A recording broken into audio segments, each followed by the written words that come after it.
নিজের শান্তি বজায় রাখার জন্য মরিয়া হন।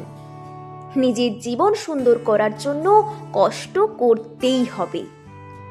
মানুষ মানসিকভাবে শক্তিশালী হয় যখন বুঝতে পারে যে সব অভিযোগ বা কথা বলার চেষ্টা শেষমেশ তার নিজের বিপরীতেই যায়।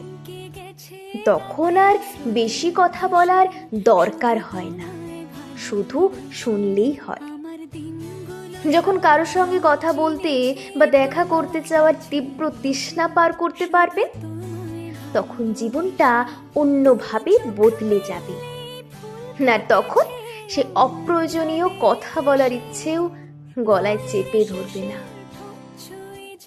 যে ইচ্ছা একসঙ্গে পথ চলার, সেটার দায় একার নয়। এটা বুঝতে পারলেই মনের অস্থিরতা অনেকটাই কমে যাবে। তাকে ভালোবাসি, কিন্তু একসঙ্গে থাকতে চাই না, এমন উপলব্ধি আসলে মানসিকভাবে কঠিন। কিন্তু একবার সে আগ্রহ চলে গেলে জীবনটা অনেক হালকা লাগে।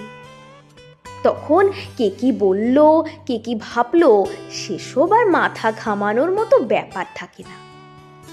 মনে হয় যা হবার হবে, তাতে আমার কিছু যায় আসে না। আর তখন নিজের জীবনের নেতৃত্ব কেউ নিতে পারে না। মানুষ অনেক সময় অন্যের কাছে ভালোভাবে থাকার চেষ্টা করতে গিয়ে নিজের জীবনটাই হারিয়ে ফেলে। আর যারা সেই অবস্থায় পৌঁছায় না, তারা নিজেকে সামলে নিতে এতটাই লড়াই করে যে মাঝে মধ্যে ক্লান্ত হলেও হাল ছাড়ে না। অনুভূতি থাকলেই হয় না, অনুভূতি প্রকাশের জন্য প্রয়োজন শব্দ, প্রয়োজন সঠিক কথা। যদি নিজের কাছে হেরে গিয়েও উঠে দাঁড়াতে পারেন, তখন দেখবেন এই উঠে দাঁড়ানো আপনাকে অদম্য শক্তি দিয়েছে, যেখানে বাড়তি আবেগের কোনো স্থান থাকবে না।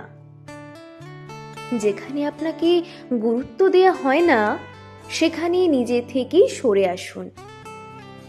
সাহসী এগুলির মতো সম্পর্কের ভাঙা সুতো নিজেই ছিঁড়ে ফেলুন। কোনো মিথ্যা বন্ধন ধরে রাখবেন না। যে সিদ্ধান্তটা নিচ্ছেন সেটা যত কষ্টের হোক না কেন, ভবিষ্যতের জন্য তা প্রয়োজন। ঘরের কোণ চিরই তো ছুতে চাই